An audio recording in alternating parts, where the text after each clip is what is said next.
Welcome to the latest episode of this, the VSI Sporting Directors podcast with our friends at Omnisports. It's a little bit different. We've had to forward the clock because it's with the Director of Football at Everton, Kevin Thelwell. We recorded prior to the FFP ruling by the Premier League against Everton. So that means we have to fast forward the first three questions of the interview and go into it on a pretty uncomfortable question from me, wearing a very different shirt. This is about your role, this is about you as a person, it's about sporting directors, so that's the horrible bit got out of the way, so thank you for that. Thank you for answering those questions. Nice to get out of the way, thank you. I'm going to put another one to you, and that is, who the hell is Kevin Thelwell? And I say with the greatest respect, that was the title of an article written by somebody before you came to New York Red Bulls. Bearing in mind you'd had almost 20 years in the game, It's slightly incredible that someone's saying, who the hell is Kevin Thelwell? If they said, who the hell's James Cooper? Well, fair enough. But you know the job that you're doing, and you were hired to do that job as well, bearing in mind what you'd done before that. Oh, listen, I'm very happy for them to say, who the hell is Kevin Thelwell? Because, of course, part of my role has to be to communicate at the right times, in the right spaces, etc., etc. That's part of any leadership role. But there's a lot of work to be done. And so my view is that, we've got very capable people who are very good at communicating out in lots of different spaces in the football club. I've got a part to play in that. But the reality is we've also got a job to be done. So generally I try and keep in the background and concentrate on what I regard as being the most important bits. But I think one of the answers to that question is we are the sum of the parts and the people that have had the most influence over us. And I don't want to take it back to who was your school teacher and how was PE. But in terms of people that provided a guiding light and an opportunity, I guess Mike Rigg was perhaps one of the first people to do that, who's now known as a sporting director in this country as well. Yeah, so I think I regard myself as being very, very lucky to have worked for the Football Association of Wales, the Football Association of Wales Trust as it was then, and Mike Rigg was the technical director. And Mike gave me my very first break in football development. He didn't have to do it. I was a guy from nowhere, effectively. I was lucky enough to do well enough to get the job in the interview. And then I was very well supported from that point going forwards. And I always look back now at my time at the Welsh FA in particular and feel very privileged and very proud of the work that we did there. We literally started with a blank sheet of paper. We had a football development officer in each county. And we had a lot of like-minded people who were young and hungry and wanted to do a very good job and wanted to help to build something. And I think you can see now through the reputation that the Football Association, the FAW's got, that he's still doing a very, very good job. Yeah, when you look at the people who've come through that course and got their badges, I mean, Mikel Arteta notably, but a huge cohort of people who've decided for the right reasons, that's the right course for me. Yeah, and again, I'd probably go all the way back to Jimmy Shoulder, who was the technical director at the time, and then Mike Rigg succeeded him and became technical director. And then the people within the organisation, people like Damien Roden, Jimmy Hunter, Matt Bishop, Rob Sherman, Ryland, Osham Roberts, all of those guys, helped to build a philosophy that was maybe a little bit different to the philosophies of other home associations or other countries. It was a case of saying, well, look, this is how we feel it can be done. But you have the opportunity to be creative, and we've got the ability to listen to you and try and understand what your philosophy is. Whereas perhaps maybe some other associations were saying, no, it's do it this way, or you don't get through the course. And we were a lot more creative. We didn't feel like that was the case, and it shouldn't be the case. But I mean, back then you were passionate about coaching. I know you still are now, but it's gone in a kind of different direction. You're even writing books about coaching at that stage. Yeah, well, yeah, it ended up as a book. But it's not bad to have written a book, though, is it? Yeah, it actually just started on a couple of sheets of paper, just me trying to figure out what it was 3-5-2, the 3-5-2 formation at the time, and it was more about in the start of that, just me trying to figure out what 3-5-2 was and what my view was on that formation in possession and out of possession and in transition, and it ended up as a long note, really. And then somebody said, "Well, why don't you just put all that together and put it in a book?" And yeah, I'm very pleased it's out there. And I'm not quite sure what it looks like now in this in the modern game, but at the time it served me well to be able to do it. And there was no clamouring for sequels, 4-4-2, 4-5-1 or anything like that, or ambition to do that, no? I didn't have that in me, unfortunately. But in terms of people switching that kind of coaching light bulb on, that process was dealing with not being a player. And was Fred Davis, again, a really important player or person in your life to say, let's go in a different direction perhaps? Yeah, so I suppose a quirk of fate, really. So, I mean, even when I was younger, I enjoyed coaching. So when I was 17 years of age, 18 years of age, I was a young pro then, and I used to live in digs in Shrewsbury. So of course I'd go into the changing rooms, and it wasn't as it is now. All of the professionals used to take the centre of excellence as it was and coach them 2 nights a week. And so what usually happened was there was a rotor on the wall, and the senior pros had just put a line through all of their names and just write my name next to them because they knew I was staying in Shrewsbury. And they all wanted to get home to Manchester or Liverpool or wherever they lived. And so I was very lucky to find myself alongside Mal Musgrove, who was the youth team coach at the time, getting to work with young players of 14, 15, 16 years of age and getting to learn from somebody who knew the craft very, very well. And then they suggested that I apply for the A licence when I was still a young professional. And I always remember the conversation I had with Fred Davis, who was the assistant manager at the time. And I didn't take it well when he came to me and said, listen, you might end up being a better coach than you are a player, you know. And so for a young boy who only dreamt of scoring a winner at Wembley or, you know, winning the league or whatever, it felt a bit heartbreaking at the time. But in actual fact, he was spot on, really. You know, I'm not saying I was a great coach by any means, but certainly coaching was probably a better route for me than playing because I wasn't very good. Yeah, but you had a chance. Most people talk about having a chance. You actually had a chance. Looking back, do you no regrets? No, not at all. No, not. Because you played semi-pro as well, didn't you? Yeah, I played pro and I played semi-pro, and yeah, I would have liked to have played higher, just like everybody would have done. But in actual fact, you know what you lose in one hand, you gain in the other, don't you? So I started my coaching career when I was 17 years of age, which meant that I probably got 10 or 15 years on the next guy who maybe had the career and then decides to go to it after he's finished playing. So I think whatever you're losing in this space, you know, there's some real opportunity in this other space, and I think I got the value of that. One of the themes of the podcast episodes we've done so far has been people coming out of their comfort zone and saying, right, I do need a challenge. Was that the kind of decision you faced when you left the FAW, when Billy Davis took you to Preston? Because you were not in a comfort zone, but you were in a comfortable place where people admired you and loved the work that you were doing. Yeah, I mean, I'll say again, I loved working for the Football Association of Wales. It was a great opportunity for me and for others. I would never have got that chance at a bigger association. And I'd spent 4 years as Director of Coach Education, then delivering A licence, Pro licence courses as a young Director of Coach Ed. But then was probably in that space where I was thinking, well, I'm talking to all of these people about the theory of what they should do when they get out in the real world, but how much experience have I actually got in terms of practice? So I was a bit concerned that I was becoming more of a theorist and less of a practitioner. And so I suppose I moved because of the opportunity. Ned Kelly was the assistant manager at Preston. He was on the courses, and I wanted to get into that space where actually I wanted to build my own philosophy, understand how it truly worked, what worked and what didn't work. And so Preston was a good opportunity to do that as head of youth. And linking up with Billy Davis was then something that took you then to the Premier League with Derby. Yeah, it was a crazy time. I had 1 year at Preston North End as head of youth, and then Billy moved to Derby County, a huge club. He offered me the role of academy manager. The club did, which I accepted because it was But you were the youngest academy manager in the country at that stage, though, weren't you? I mean, I know you're too humble to talk about that at length, probably, and talk about it in glowing terms. But that's not a bad thing, bearing in mind you've come from FAW, a year at Preston, and suddenly you're the youngest academy coach. Yeah, you just reminded me about how little I knew at that time, James. That's what you do. Oh, it was a bluff and a blag then, was it? So I went there as academy manager, which is great, you know, to travel with the manager, knowing you're going to get that sort of support. But the reality of that first season was I ended up really being first team coach because the contractual situation meant that some of the guys who he wanted to bring in his back room couldn't quite get out as early as they would have liked. And so I had a great experience, really, because I ended up working with the first team, working with Billy on a regular basis on the grass, and I think we got promoted in the very best way to get promoted. You know, everybody wants to go up as champions, of course, but the idea of going to Wembley, winning at Wembley, and then getting into the Premier League that way was an amazing experience that I'll never forget, and I really enjoyed it. I think you're right, the jeopardy of that. I'm an Ipswich fan, and we did the Barnsley the last game at Old Wembley in terms of the playoff final, and you're right, you wouldn't go through it and lose. Oh, yeah, horrendous. But to win it is just amazing. Yeah, and you know, all of the build-up for the 10 days building up to that one game, which is now the richest game in football, and then to go to Wembley and to win. You know, there was a few drinks had afterwards, let's say. But you talked about being almost given a role that you weren't given, in the sense that you're a first-team coach. You became manager for 2 days after Billy left as well, didn't you? Yeah, I was very successful in those 2 days. Never lost a game. It was a good 2 days. Yeah, it was a very good 2 days. Yeah, so I think I was told at the time by the chief exec that I was probably they were going to take their time over an appointment, and I would be in charge of at least 2 games. I think one was Sunderland and one was Manchester United away.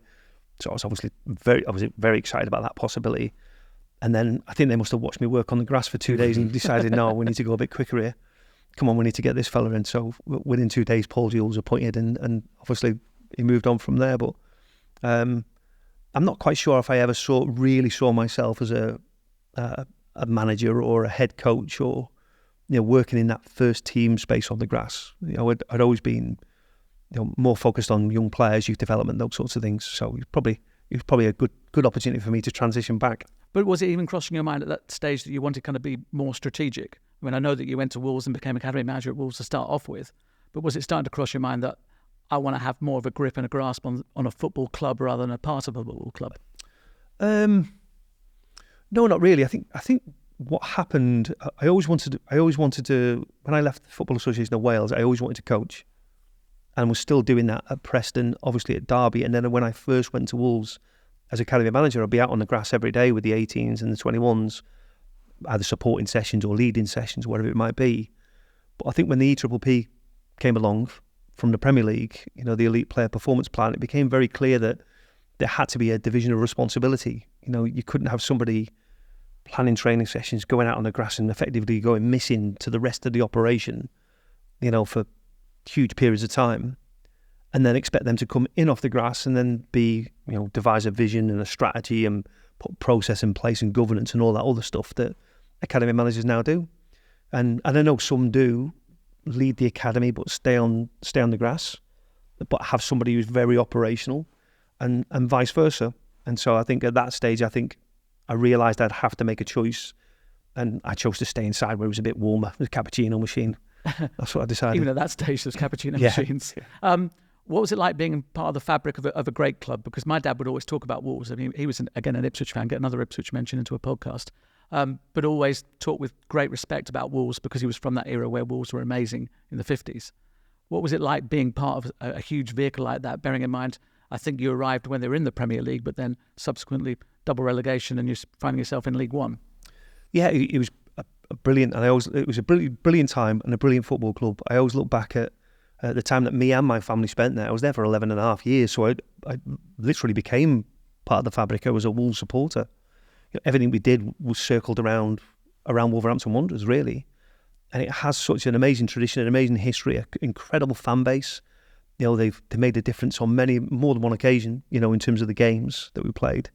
And so to go on that journey where I was academy manager, and then I was lucky enough to get promoted into the head of football role and then sporting director, and then for us to have me play a part in helping for the club to build back to where it belonged and get some success was incredible, really. Yeah, no, I really loved it. And almost like a playoffs type experience, bearing in mind you go, as I say, into the Championship, you then go into League One, and people are scratching around thinking what's happened to Wolves.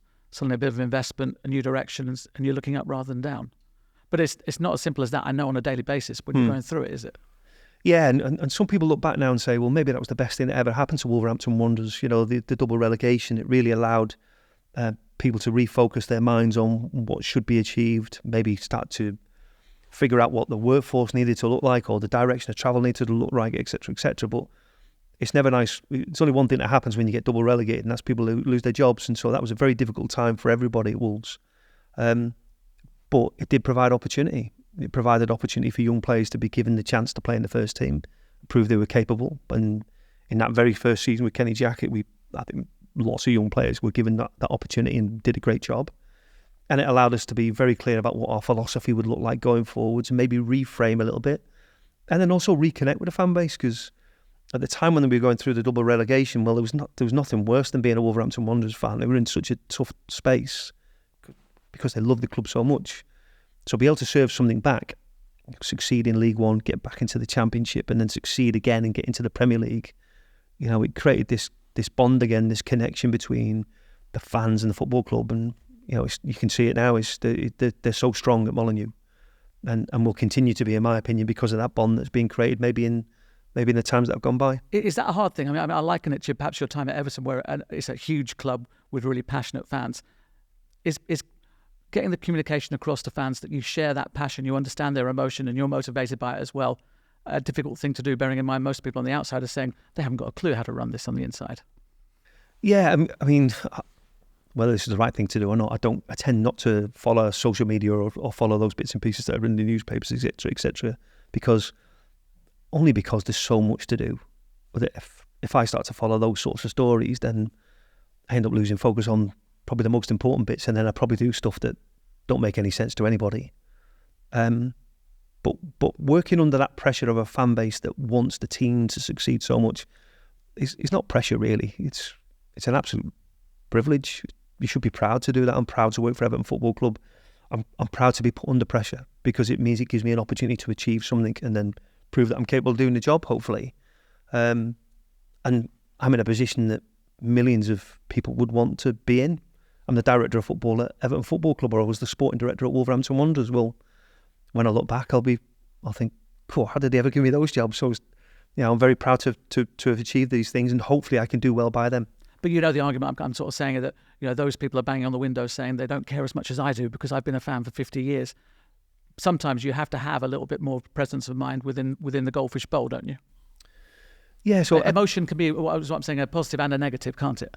Yeah, a big part of the job is to try and strip out that emotion, I think, and almost just try and, I think Stu Webber says it perfectly, he tries to avoid the noise, tries to park the noise to one side, because once you start getting involved in feeling very emotional about the decisions that you're going to make, in my opinion, you tend to make a difficult decision even more difficult. So you really have to try and stay as close as you can to your centre line, in my opinion.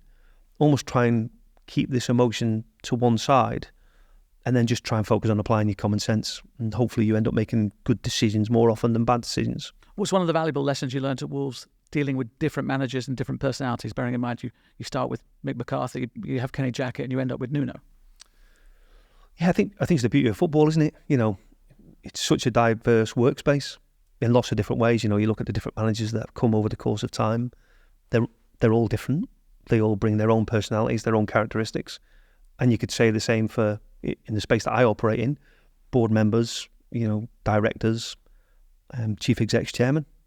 And so you've got to try and find a way of navigating all of those spaces for the good of the football club. And sometimes you've got people on one side who want one thing and people on the other who find another, and you've got to find a way of making that bridge so that you can't always be the one who just says, right, okay, it's going to be done this way or that way. You have to find some common ground between lots of different people to hopefully keep the whole thing afloat, and then also helping it to make good decisions. But you then throw into that Chinese owners, and that's something you'd never experienced before, bearing in mind you've come through a very British, we said that with great respect to Wales, British kind of journey, and then suddenly you've got a very different ownership and different model and strategy, haven't you? Yeah, and I look back at my time at Wolves very fondly, and also my time with the Chinese ownership very fondly, because at the time I found that very, very difficult, I don't mind saying, because culturally we were just so different. The way in which we saw the game, the way in which we saw life, the way in which we saw leadership and management, there was different perspectives. And I always remember going to New York thinking, I'm not taking any of that with me. And then the minute I landed in New York, I reverted back to 3 or 5 things that I didn't realise I'd learned with the Chinese ownership that I then put into place in New York that were really successful. And that's the beauty of the whole situation, really. And if I look back now at my time at Wolves under the Chinese ownership, I worked very closely with Jeff Shee at the time. He was a lovely guy. And then it made me a better sporting director. Going to New York, where we all spoke the same language, but culturally we were still very different, Americans and English. It made me a better sporting director for being able to hopefully see things differently, think from a different perspective. Yeah, I think that's important for the role. Yeah, one of the quotes that Mr. Shee came out with was that nobody understands the breadth of the sporting director role, which I thought from a chairman is an amazing piece of understanding, bearing in mind a lot of boardrooms, you tell them, what does the sporting director do? Well, he does everything, or he does nothing, or he does recruitment. But for the guy at the top of the tree to say, hang on a moment, you don't understand what the breadth is, you obviously had a lot of kind of give and take with him. Well, Jeff was great in my time at Wolves, and the reason he was great was because he was just so hands-on.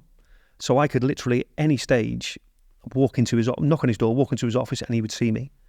And literally, he would do the same. The first thing he did when he moved to Wolverhampton, moved all of his family from Shanghai to Wolverhampton, was he based himself at the training ground. So he was never more than 10 metres away from me. We'd have breakfast together, we'd have lunch together. He'd be in my office, I'd be in his office. So in terms of trying to collaborate, or in terms of trying to create this bridge where you can work more closely together and try and understand each other, that became a lot easier by the very fact that he was very accessible.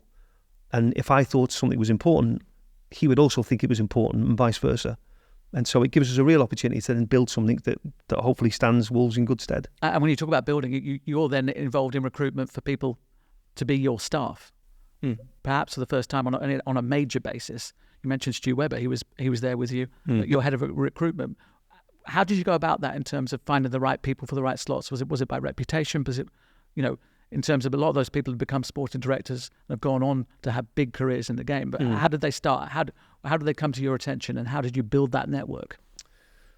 Yeah, well, I think number one, football's a very small world, so everybody gets to know everybody. On any given, by way of example, in the recruitment space, if you're watching 3-4 games a day, you're generally travelling around with and meeting people on a day-to-day basis, because you're seeing them at all the same games. They're all following most of the same players effectively. So you get to know people very well.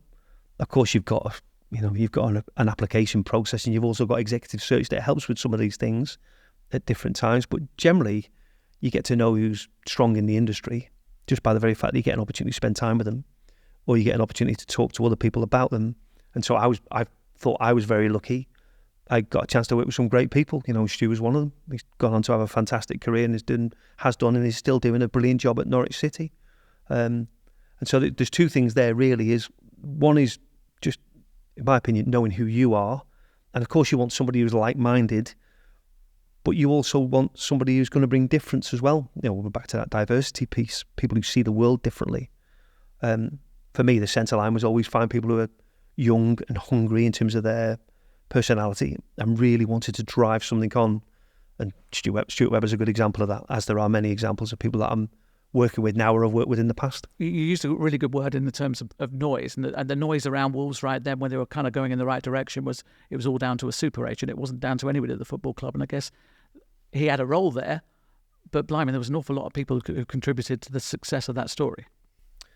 Yeah, very much so, and I don't think it's a secret that George has a very special relationship with Wolverhampton Wanderers and has done for many, many years, just as many other agents do in the industry who work with football clubs. And Wolves at that time, and still now, they don't just work with George, they work with lots of different people as we do. I would still work with George and Valdir and those guys. But you're right, there's a lot of different people who are working very, very hard behind the scenes, unsung heroes, to make sure that everything is exactly in the right space to be able to help the football club achieve. And you've got the manager, you've got the assistant manager, you've got all of the coaching group, you've got the club secretary, you've got the head of football, you've got the sporting director, everybody who are all playing their part to be able to join together, join the gaps up, if you like, join the dots up, to be able to help the whole thing to keep moving forwards. When a lot of that pyramid is down to your design, how satisfying is it when you see it working? Well, number one, I don't see it down to just me. No, I know, my design. But a lot of the choices and a lot of selections and recruitment will be down to you at Wolves. I'm not saying you put the team on the pitch. Yeah. But blimey, there was a lot behind the scenes that you were responsible for. Yeah, and again, the way in which I try to operate, want to operate, is in a much flatter structure. You're only as good as the sum of your parts. So I try to, probably a lot of people who work with me saying that's a lot of rubbish, this, but I try to give a lot of responsibility to people who I work closest with, if only because they're good people and they'll have good things to say, and they'll also be very good at making good decisions. So I'll be daft not to listen to those people. So yeah, I've got to make a final decision at some stage. But the reality of all of these situations is it was not just built by me. I don't see myself as the rainmaker at all. It's built by lots of people who all help the whole thing to keep rolling forwards. One of the things you do say a lot is that you're there to support, which is a really humble and magnanimous thing. Who supports you when you've got to have a word and have a go, or even just say that this is just too big, or this is not going the way I want it to go? Who supports you? Yeah, I suppose it's different for different organisations, really. But even for me, it's my wife, it's my boys, it's my dog, and we both got dogs called Wilson. So I'm hoping that maybe there's some synergy there. Yeah, no, I'm very lucky that my dog Wilson listens to me a lot and doesn't answer back. Well, not often. Anyway, doesn't probably do what you want him to do, because my Wilson doesn't, But it's nice sometimes to talk to them because they don't answer back, isn't it? Yeah. Although it looks a bit strange when I'm downtown Appleton, Warrington, walking around talking to my dog. People are walking past me. But seriously, who is it that you go to? Is it your dad? Yeah, I mean, My mum's not with us anymore, unfortunately, but it would be my dad and my mum. My dad now. My dad is my harshest critic, but he's also my biggest supporter. So it's a great opportunity just to talk through things, talk through problems, and try and find solutions. And also my wife and my family are obviously very supportive. I'm counting the dog in now as well. And you mentioned family, and your timing's brilliant. So how bold a decision was it for you and the family to say, I'm going to move from Wolves, I've got a place on the board, I've got a really successful football club in the Premier League, established in the Premier League by that stage, and I'm going to go to New York and try something completely different? There's a couple of things around the decision. Well, number one, I've been at Wolves a long time, 11 and a half years, and probably could have stayed there for another 11 and a half if I'd wanted to, and why wouldn't you? It's a fantastic club. But I probably just thought in terms of my growth and my development, I felt I was a little bit institutionalised, and maybe I was getting a little bit set in my ways, and there is something around, come on, you've been here a long time now, maybe a bit too long, give somebody else a go. Yeah, but in football, a lot of people just go with that anyway, don't they? Yeah, no, and listen, it did cross my mind several times. But then the opportunity to go to MLS and go to New York Red Bull, in my opinion, was something that we just couldn't turn down, really. And lots of sporting directors or lots of people who work within the industry always say, me included, I'd love to work abroad, I want to work abroad, I'm going to go and work abroad, but never do it. And so when the opportunity came up, it just made perfect sense to do it, really. Number one, because it was in the greatest city in the world, in my opinion, New York, fantastic place to live for me and for the family. Two, a very exciting league in MLS, a developing league that's going to achieve big things in the future, I think, especially with the World Cup coming soon.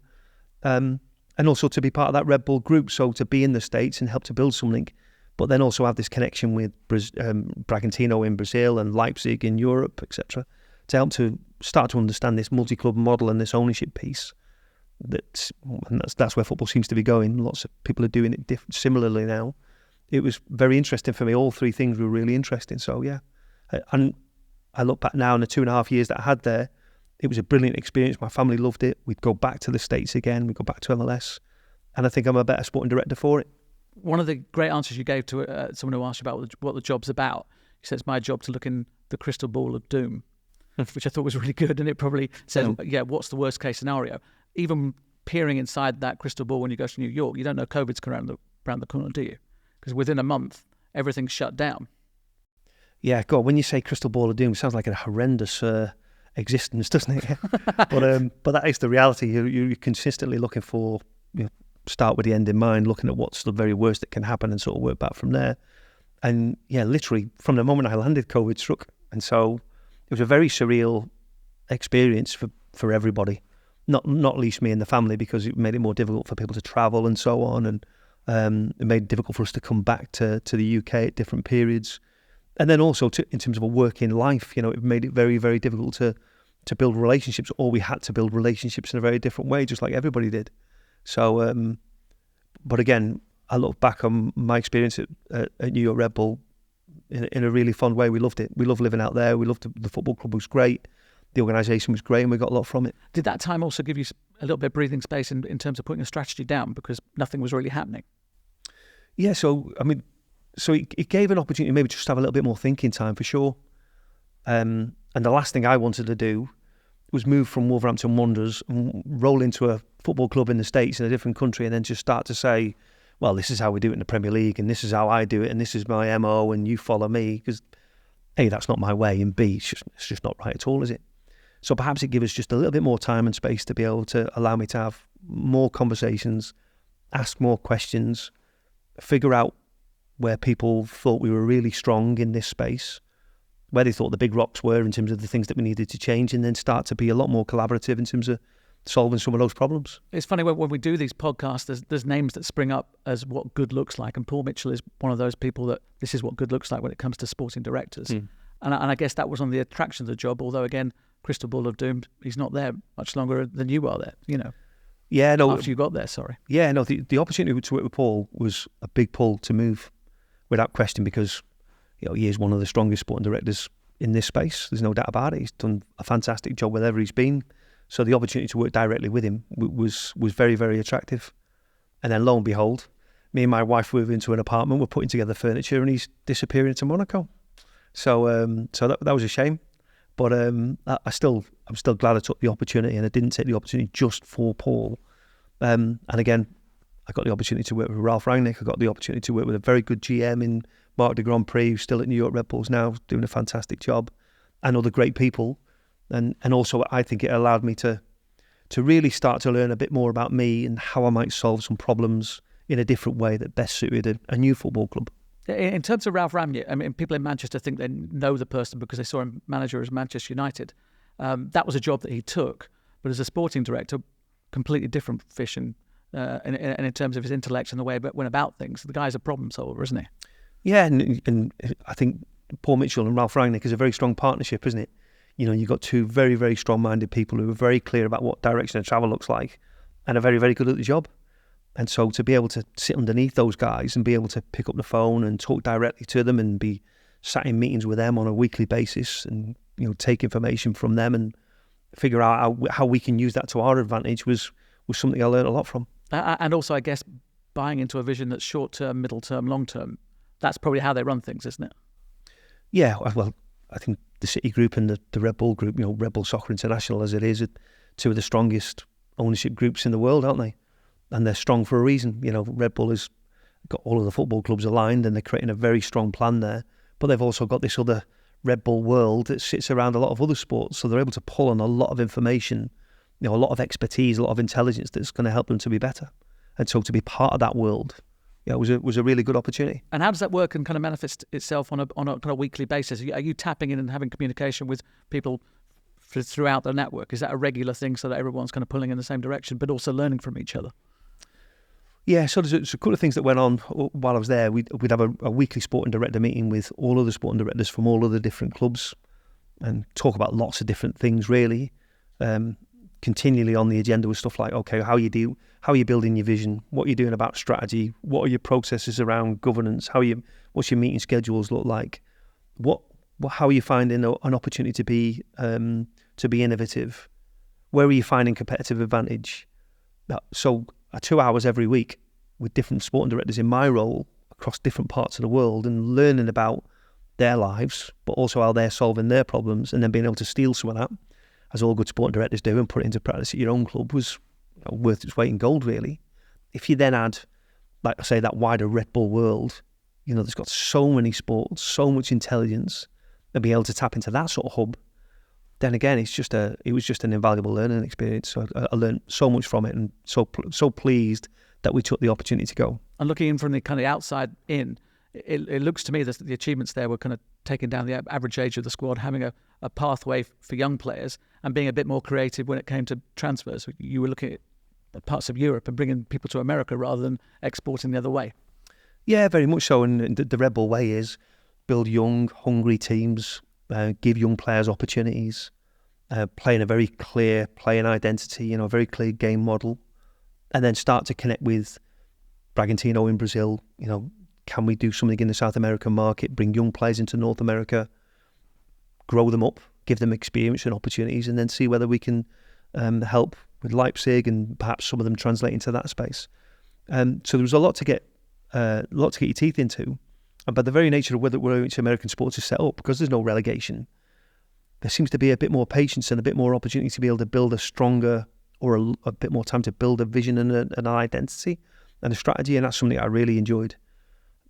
Not the pressure of relegation as we've had in the last couple of years with Everton. But one of the challenges working out how the roster works and the rules in and around that, because it's a really interesting existence, almost unique in terms of the way football is dictated and what you can do in the transfer market, what you can't do, how you can build your squads, how that squad's then made up. Yeah, I remember getting the rule book and the regulation book put on my desk. I was like, I need somebody to help me carry it to the car, really. It's a big old document. And I remember talking to sporting directors out there, some great guys out there, and they were saying, Kev, don't worry about learning the rules. Just when you have a problem, just talk to the wider fraternity, and we'll help you to navigate your way through. And because nobody gets relegated, there's a bit more of this fraternity, collegiate space where people are more willing to work together. And the roster build itself was really, really interesting, because literally any move you make has a direct impact on what you're able to do next, or if you're able to do something next, the way in which the roster's divided and developed. And so you had to be really thoughtful about what you did and why you were going to do it, and understand it would have a direct implication on something else that you might want to do in the not too distant future. Very different to how we work in the Premier League, where you're able to add and subtract players, very, very quickly. It's just not built that way. And also for the good as well, I think. I think the MLS are developing a brilliant product. We can see the standards of performances and standards of players, and what they're trying to achieve there is going in the right direction. And in due course, I'm sure they're going to be a very big player. And the secret of that is having academies that work, that then breathe into the system, so you're not so reliant on bringing talent from elsewhere. Is that me putting words into your mouth? No, I think developing your own players, or growing your own trees, is a big part of what every football club should be doing, really. I think all of the most successful teams, all the most successful leagues are developing young talent, whether that be to play in the league and then get sold on, or get sold on directly for lots of different reasons. And of course, that fitted my personality, because even though I'm a lot older now, regarding myself as being fairly young at heart, I like to see young players be given opportunities, and you never know what happens when they step over that white line and they get the opportunity to surprise you, which is great.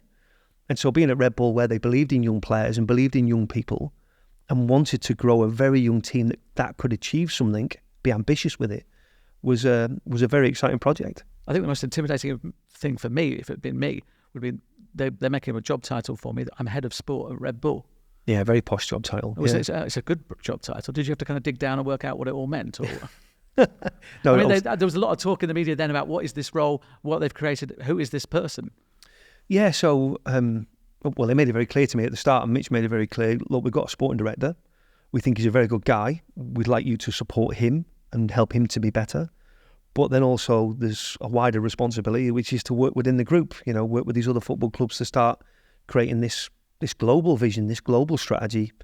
And even though we all think Red Bull are a long way down that journey, there's so much to do that there's probably a lot that we could add in and subtract from that space. So it was a responsibility for New York, but it also was a responsibility to be connecting with other teams within the group, which for me was, again, just really, really attractive. You set out with a 5-year plan. Were you sort of on par with where you wanted to be when you decided to leave? Yeah, I think so. I think the year that I left, I think they finished, we were always talking about creating this space where New York got themselves into the top 4. And originally that was, no, we need to be competing for top 4 within our Eastern Conference, and then in due course build that through to top 4 year-on-year MLS Cup. A very good example of that is Seattle, what they built over in that space, or LAFC, what they're building in that space with another very good guy, John Thorrington. They continue. You don't even need to look at the results, because you know that those guys, those teams, are regularly going to be around that level of the competition. And so that was our ambition, really. You can't win it every year. Nobody can, especially if you're going to play with young players all of the time. But to be in that space on a more regular basis was the vision for the organisation. In the year that I left, they got into the top 4, which was a good step forwards, and I know they've been in the playoffs this year. But I was really pleased with the work that I'd done there. I felt I left the shirt in a better place, and now they've got Dennis and Jochen, who are very good guys, very good people, who I'm sure will take it on and do an even better job. And with the new training ground, the kind of bits and pieces were put into practice when you were there, or certainly the theory was there behind it, but that's going to be opening in the next year or so, I think. Yeah, so we already had a very good training facility, but of course time waits for no man, and things were moving forwards. And again, if we look at MLS now, there's some fantastic training facilities, some fantastic stadia, and so Red Bull, the group, recognised that it needed to do more in that space, and we were delighted by the very fact that we were going to bulldoze the current training ground and build a state-of-the-art facility 10 minutes down the road that could be used for not only New York Red Bull, but also for other athletes that were in this wider Red Bull world, or for other teams that were visiting and so on. And again, that would be a huge selling point for us, as an organisation, if we wanted to attract the very best talent, to have the very best facility, sat 30 minutes, 45 minutes from New York would be a fantastic draw. So yeah, I'm sure it's going to be an incredible space when it's built. So you're having a wonderful time in the best city on earth. When did the phone call come, and who did it come from to say we'd like you to be director of football at Everton Football Club? What was I thinking, James? Honestly, I was actually, me and my wife I think it was a Sunday actually. We were actually driving into the city we were going to Central Park or something for a little wander around. As you do, of course. As you do, yeah. Casually threw that in, didn't I? Yeah. And so I'd had a conversation with Denise Barrett-Baxendale, who was the chief exec at that time, and then I was having a conversation with the chairman, Bill Kenwright, and I knew pretty quickly that I'd want to come back. Not for the need to leave New York, because we were very happy there, and it's a great football club, and there was an opportunity to extend and stay there. But I've got older children who are never going to go and work in the States, and it was about us thinking about, well, when's the right time and the right opportunity to go back before you become forgotten. And so we had a decision to make about whether we say about to stay in New York or whether we went to work somewhere else in the States, and how long could we leave it? Should we leave it before actually starting to translate back to England and back in the UK? But the reality is, how often do you get the opportunity to be director of football at Everton? You know, for me, in my opinion, this is going to come up once in a lifetime. So how can you not take this opportunity? So you have the chat with your wife and you say, I'd like to do that. What was the phone call like to your dad, bearing in mind he's an Everton fan since he was a child? Yeah, it was an interesting one, because he was very pleased that we were coming back, obviously, because so we were a bit closer to home. But obviously he was very, very proud.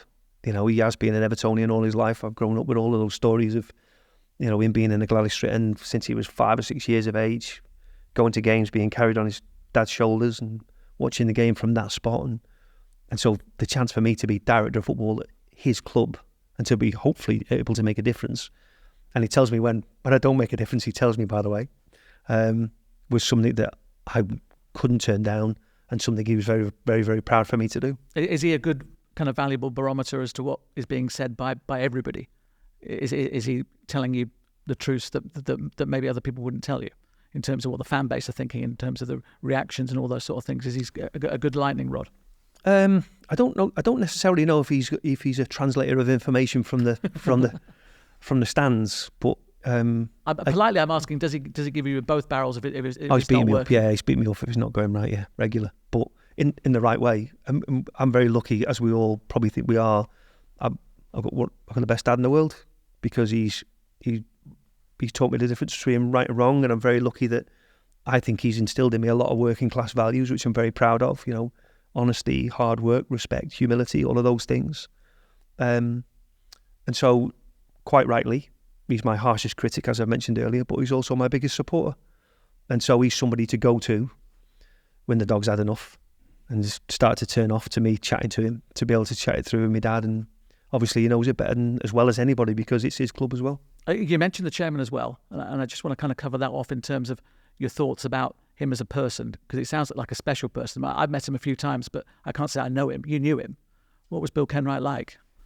Yeah, the reality, and these sorts of things are used, you know, they're talked of widely, aren't they? Where people say he's one in a million, or there'll never be another one like him. But the reality is there won't, because he's just such a special individual, and he's got this ability to just light up a room and make people feel very special about themselves, make it more about you feeling a particular way rather than himself. And of course, I'm not going to say he's the biggest Evertonian or he's the biggest supporter, because there's so many people who support Everton and it's a big part of their lives, but he was a true blue, no doubt about it. And good company as well. Oh, incredible company, yeah. And I like to say, he used to do this thing before the games, he'd stand up and say a couple of words. And for those 4 or 5 minutes, you knew that you could just, all the pressure of the game, all the stress of thinking about the result and how we were going to play in the performance, could just fall away for 3 or 4 minutes, where you listen to this guy just speak in a way that made you feel very comfortable and very relaxed. You know, he'd always tell a good story about the game that we were going to be playing and the opposition and so on and so on. And he just speaks so well of everybody in the room. It was almost like 4 or 5 minutes of pressure relief, stress relief, before that moment when you hear the siren go off and you've got to go out to the stand. But they are special people, those people who have a lot of ability, have a lot of nous, are loved by everybody, and yet put you on a pedestal when they talk to you. That happens very rarely in life, I think. Yeah, no, I agree, and it was an amazing part of his character, in that he had that ability, and he was always on the end of the phone. And again, him and my dad are very similar in age, so it was almost like an extension of my dad, really. I get an opportunity to talk to somebody who obviously understood the football club very well and could have a perspective and hopefully help me to navigate what is a very difficult space. Yeah, you talk about being a difficult space. Is the reality difficult to what you thought it would be? I mean, bearing in mind we've talked about crystal balls of doom, I'm guessing nothing surprised you when you kind of sat down at your desk for the first day and looked about what the football club was. Yeah, it was probably made more difficult by the fact that I remember Everton in the space that it was and currently isn't, with the greatest respect pressure then to get them back into that space as well. Yeah. And so, which I think helps me, because I know what the standard is, and the standard isn't where we are right at this moment. But I hope everybody can see why we're in this space at this moment. And I think I'm pleased in particular that the fans understand this more than anybody, and are collectively being very, very patient, which is always a worry when you take on a job where it's got some difficulty. And hopefully together what we can do is, over the course of time, we can help to navigate these tricky waters that we're in and hopefully sail back into much better space, get back to where we belong, which is getting back to being amongst the elite, hopefully competing for trophies and titles, getting back into Europe, and of course playing in what is going to be an unbelievable world-class stadium, on the banks of the River Mersey. People like me, journalists, love headlines, and they love people saying I've got a 120-point plan and things like that. Are there lots of ticks against some of those points right now, or would you like there to be more ticks? No, it's still very much a work in progress, I think, and not for the wrong reasons. I've lived that plan where you sort of go, right, I need to build a plan to achieve the vision, and you just put yourself in a darkened room and you just write out this beautiful brochure or this beautiful strategy that looks amazing when you get it printed up, and then you pass it round to people and you go, right, that's where we're going, and people go, yeah, it's great that, and it gets parked in the toilet somewhere because people either don't understand it or they don't believe in it or they weren't a part in building it. So we had to build, it's too important not to build a strategy to achieve the vision, but it has to be built slowly because we want to try and take people with us. And in order to take people with you, in my opinion, they have to be able to see themselves in the plan. They have to be able to say, oh, that's my bit, I suggested that bit, and that helps us to get back to where we are now. And so we're currently working through that sort of process. Was it frightening, though, to sit down and see so many gaps in terms of bodies that you needed that weren't there or off the pitch rather than on it? I'm talking about head of recruitment, head of scouting, some of the medical stuff, some of the sports staff that maybe weren't there in the numbers or the quality that you would have wanted them to be. No, not really, because again, because you knew what you were getting into. It's part of the job. Yeah. If Everton were in the top four and had all of these unbelievable people working for it and it was all going in the right direction, then I probably wouldn't have got the job. So it's that old Sir Alex Ferguson quote, isn't it? One day you like to go to the training ground and it's not raining, but effectively that's the job. You're there to find solutions to problems. You're there to support people to help to make the whole plan better. And there are some fantastic people who work at Everton Football Club. A big part of the plan is already in place. My job is to give them the opportunity to help to have their voice heard and make the whole plan better and support them to help put these things in place. But then also to recruit people who maybe got a different perspective, who've had different experiences, got different levels of expertise that are able to offer that element of diversity, see it slightly different, and then for us to build something that's really special. And when you have kind of 7 areas that you're responsible for, is the secret to that time management on your behalf, but also having people at the heads of each of those areas that you really can count on? Yeah, people. I'm sure if you'll have to ask the heads of department that they'll probably say, yeah, sliding desk, everything just goes in our direction. But it goes there for a reason, hopefully. You're giving people responsibility. Yeah, of course I am, yeah. I'm not being lazy, I promise.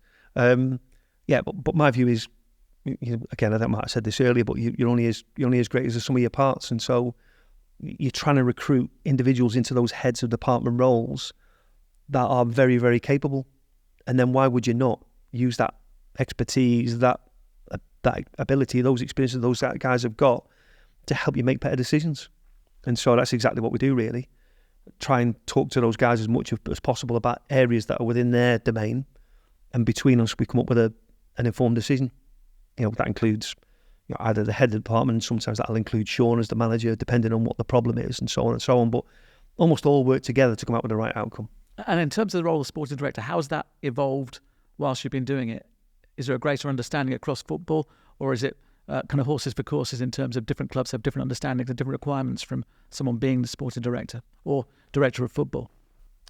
Yeah, so sometimes I think it is going in the right direction for sure, because the role is prevalent in lots of football clubs in England nowadays. If you drill down, even down to League One, League Two, there's sporting directors or directors of football that are in the role.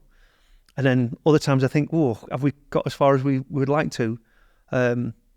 Usually when the team's not doing well, he's like, what does this fella actually do? And I remember my first, I used to go to, every quarter we'd have a fans forum. So I used to attend every forum when I first got the role as head of football development and recruitment. And the very first question was, so what do you do? Again, just remind me what you do. And it was, this is my job and this is how I tie into Kenny Jackett, who was the manager then, et cetera, et cetera. But I definitely think there's more, in the main, there is more information out around about the role. People have a great understanding of it. People are more aware that the manager role is a lot bigger now than it used to be. It's huge, the stuff that Sean has to deal with on a day-to-day basis. How can he not need support? Because, and he's also got this mega important piece, which is the team and the points on the pitch, that bit. I just think it's maybe made a little bit more clouded in this country in particular because there's just so many titles and people do it slightly differently, whereas perhaps on the continent it's more streamlined and there's a bit more consistency in the role, if that makes sense. Is the key relationship between you and Sean, or you and Frank as was, but between you and a manager, as far as you're concerned? Is that the key number one relationship that you've got to make sure works? Well, I definitely think it is a key relationship, without question. Again, I don't see myself as the rainmaker here. It's a collaboration, us working shoulder to shoulder to get the very best outcome for him, me to support him around all of that operation. And if I can help him to succeed, then we all succeed, don't we? Things are made so much better by the fact that results on the pitch go well. Everybody feels so much better about things.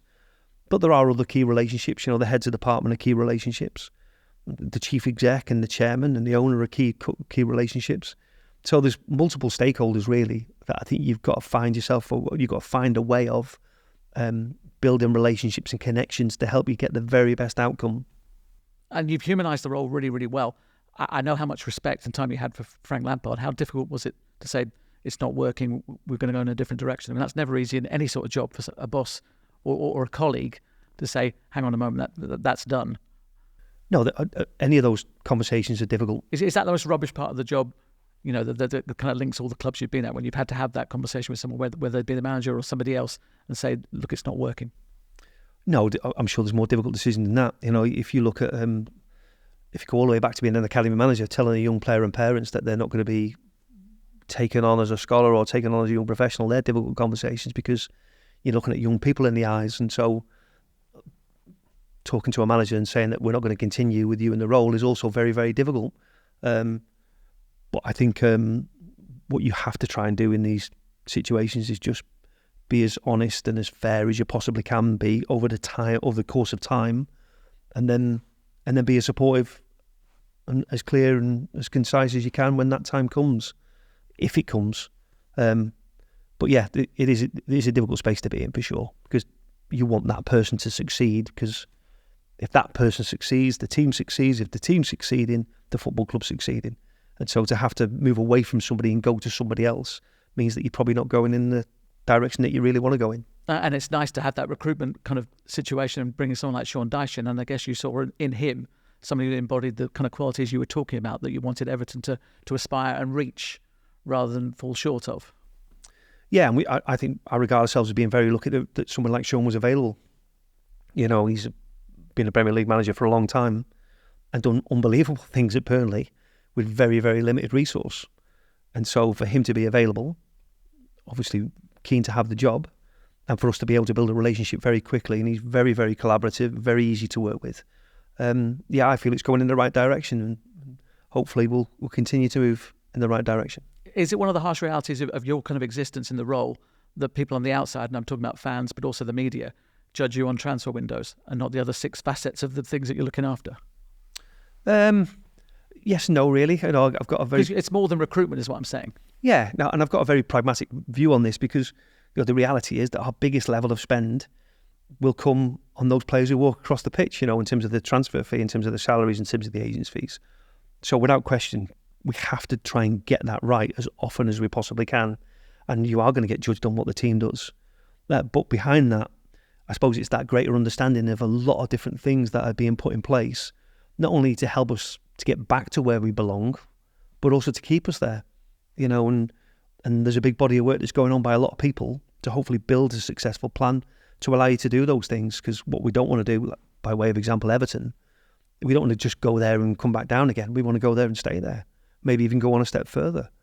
And so in order to do that, it can't just be focusing right on the here and now. There has to be some conversation about today, of course, because that's important, but it also has to be a long conversation about tomorrow. And the first window was about getting the right bodies in to get the job done, to try and avoid what happened first time round, which was just narrowly avoiding relegation, but not with a huge amount of money to play with. Yeah, so I think it's been well documented that Everton is in a difficult position from a financial perspective, and every penny counts. And we need to stay on the right side of PSR continually. So our reality is that there is limited resource available. And so again, when we're selecting players, when we're bringing in players, if we are going to spend any money, we have to be spending it for the right reasons. They have to be able to help us right now, of course. But then going forwards, if we are spending a large amount of money on a transfer fee, we also have to have the ability to resale in the future. And so we're sort of building a framework that hopefully helps to build a team in the right way. We still rely on and regard experienced players as being a big part of the plan. James Tarkowski as an example, Abdoulaye Doucouré as an example. Wasn't he, with you? First man through the door, yeah. But then almost supporting that through young players that have the opportunity to grow and develop with them, as well as achieve, the Amadou Onanas, Jared Brantwaite this year, Jimmy Garner, Dwight McNeil, etc., etc. And so understanding we still need to get results, but maybe we can get results by building a team in a particular way. Was January the most frustrated you've been, though, as director of football, bearing in mind you brought no one in, and Anthony Gordon leaves and everyone says, well, they've got to bring someone in to fill that gap in terms of going forward, and it didn't happen? Yeah, I was continually getting sent social media clips of people just asleep at desks and people going, what's this fella doing? He's just asleep, or he's watching TV or something. But I can promise you that wasn't the case. We were trying very, very hard under difficult circumstances. But again, it's a difficult part of the job that you have to get to a point in time where you know that everybody is saying, sign somebody, sign anybody, just bring somebody in. But then you get to a point where you go, actually, it's either not going to make us better today, and it's going to have an impact on tomorrow, i.e. we're going to have less money to spend. So do we really want to bring somebody in that's not going to help us to be better? And of course, as soon as that player walks over that white line and he's not what anybody wants to see in terms of the quality, people go, what are you signing for?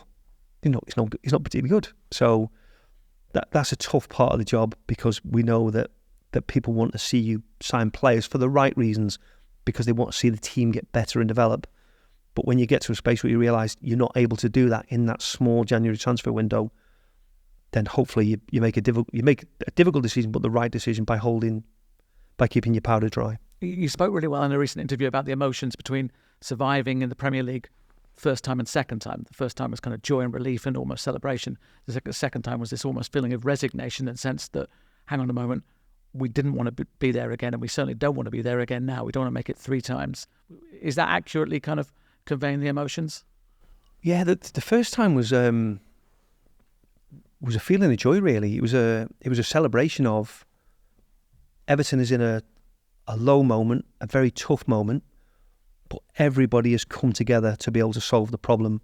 The players, the coaches, the support staff, the fan base, everybody has come together in one space, which at that time was Goodison Park on the away grounds, and made the difference to keep us in the Premier League.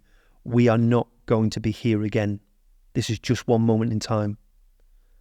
And then, of course, it's very difficult then for fans to come back the season after and hope for, aspire for, dream of something better, and then to find themselves in exactly the same spot. And so that feeling second time around it wasn't a celebration at all. It was a relief. It wasn't a disappointment, but it was a feeling of everybody of, God, is this our reality? And of course, what I've got to try and do, and Sean and other people at the football club, they've got to ensure that isn't our reality. and we hope it won't be our reality this year. You know, having said all that, we are in a very, very difficult spot from a financial perspective. I think that's well documented. So we have to try and create a spirit and a team that's capable of staying in the Premier League, but also trying to reach that bit further.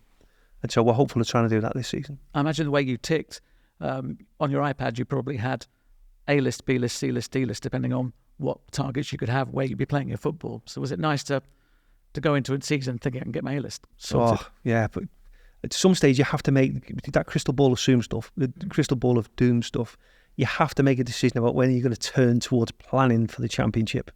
And with the greatest respect to the Football League and the Championship, that was a stinky day, you know, when you're saying, right, okay, come on, now's the time, and we probably need to dedicate some time towards what it looks like if we're not in the Premier League. What's the plan going to be if we do get up? You have to have those conversations. I'm not doing my job if I don't. So it was a lovely day to be able to press delete on that presentation, and we'll put a line through, a big black cross through, you know, that Championship plan, you know. And it's just a shame it come on the last day of the season, but it was also pleasing that we managed to stay up. And how satisfying were you that you were able to bring in leaders, you bring some young talent in as well, and also spend a little bit of money as well? Yeah, so I think we're in good space with the squad, although it can always be better and we can always improve. You know, I'm not saying that we're finished in terms of the squad development, because quite clearly we're not. We're still, you know, 15th in the league table, and that's not where we want to be. But I think we've got a really strong group of experienced senior professionals. You know, James Tarkowski, as we mentioned before, Ashley Young that we brought in this season, and others, Dukes, etc. Idrissa Gana, and Seamus Coleman, of course, who's the lifeblood of the football club. We've got a very strong group of those people who understand what the standards are, understand Everton, and understand where we need to get to. And then, in my opinion, we've got a really good group of young players that Sean's playing a great part in developing, who are trying to understand these standards, who've obviously got such high potential, but you're always going to have a little bit of consistency issue in terms of, because they're young players, but are very, very capable. So hopefully, I think in the first 10 games, even though we haven't got the points on the board that we think we should have deserved, we've actually had some really good performances so far. And as we sit here now, 4 wins out of 6, I'm grabbing hold of my rosary beads and trying to find some wood to touch at the moment. Hopefully we're starting to create a different story, and which is exactly where we need to be. You know, we need to shake off this fragility of last season and the season before and start to look up. And hopefully with this group of players we can do that. But beneath that, there are other kind of plus points. The academy seems to be more vibrant and have some energy about it in a different direction, and there's more of a shared vision between teams leading up to the first team. And you seem to have a proper pathway for young players. A lot of young players have gone out.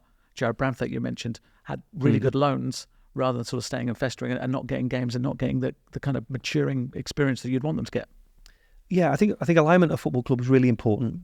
So the minute you start to talk about players, it's of course about that pathway. You know, how do we create these golden threads that run through all of our departments that just make it easy for young players to understand what's required of them as they move through that pathway. And of course the pipeline, you know, making sure it's not blocked up by players who either are not going to add value or bring value and are going to stop the development of young players that we think are going to be capable of making a big step forward. So I think Jared's a good example of that. He went out on loan last year to PSV. In the summer, there was the clamour for re-sign Yerry Mina, which we could have done quite easily, and everybody would have been very pleased because he did a great job at the end of the season. Signed Conor Cody permanently. He'd been on loan from Wolves, and again, was a big part of what we were doing there. Anybody who knows Codes knows he's just a fantastic person, top professional. But our reality was, we thought we had somebody who was very, very capable in the wings, and that was Jared Bramthwaite. And I think we were very lucky that we were able to talk through that, and for Sean to understand where we were with Jared, take a good look at Jared himself, and then keep the door wide open for him. And, you know, to our benefit, Jared stepped through that door and is now doing a fantastic job. I think Everton fans, like most fans, love to see one of their own wearing the shirt, someone who's come through the whole process. Yeah, I just think you don't do it for sentiment. I know that. They have to be good enough to do it as well. Yeah, but the plan is made all the stronger by people who understand the DNA of a football club. They understand what it means to the fan base. They're part of the fabric.